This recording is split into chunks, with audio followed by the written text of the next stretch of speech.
Thank you, Professor Samir Gupta, for coming for this conference today. Um, I wanted your thoughts on the relevance of Horizon CME for India. First of all, I would thank you for inviting because this had been an excellent academic feast.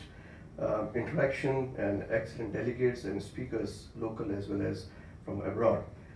This conference, I would congratulate you because it's the first one, I would say, where there is such an integration of knowledge from India as well as from overseas. And this would help in a way setting up standards that how the science can flourish in India while incorporating the latest evidence and utilizing the local resources in the current conditions. And it serves like a perfect platform, in my view, that I have attended. I am fortunate to be here. I thank you for that. Now, you have special interest in respiratory as well as a cardiovascular research in neonatology. What, in your opinion, recently has been the course or the trend of these two clinical managements? Okay, I think there are two parts. Let me divide it. One is respiratory management, and second is the cardiovascular management. The respiratory management, the focus has been to minimize the clinician-induced injury to the lungs. So the aspects to cover is how can we match our support for the baby going with the need for the baby rather than through the clinician. And hence we are seeing that less and less number of babies, one, they are ventilated for less time, second, they are ventilated even less. The third is, even if they are ventilated, the strategy is to get them off the support and how can you maximize it. So this is the respiratory management where we are moving to. So non-invasive supports, and if you ventilate, then minimizing the damage to the lungs caused by the treatment. The cardiovascular is something new on the horizon because the standards that were used to assess the cardiovascular, like blood pressure, they are clearly found they are not adequate now. And we need to find more markers or assessment tools which can give an objective information about the condition of the baby.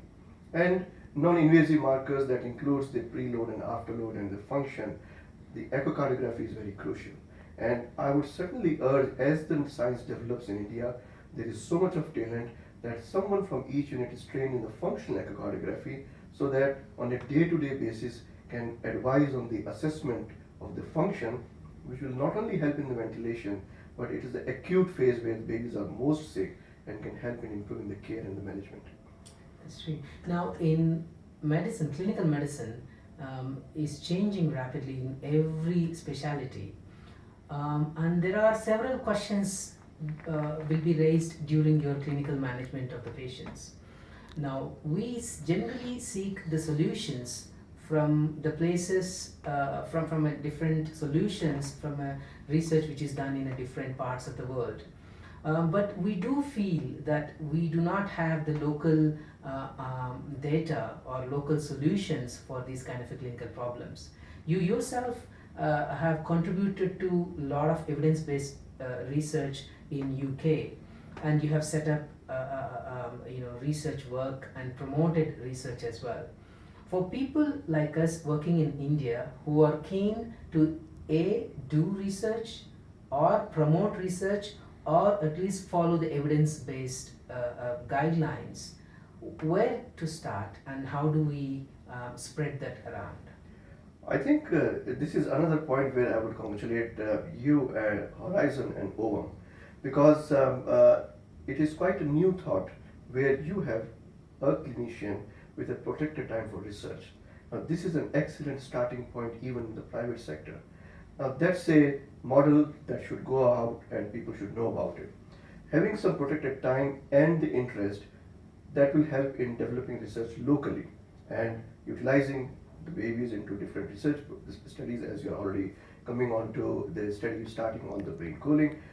The aspects in the future, how to integrate the network is to form the group of friends who have the similar kind of standards of care. You don't have to go to the whole of the country or state, but if you can identify 8 or 9 units which are of good standard, where the services are available and who have some interest in research and have a collaborative approach in research. So the starting point could be an epidemiological data collection.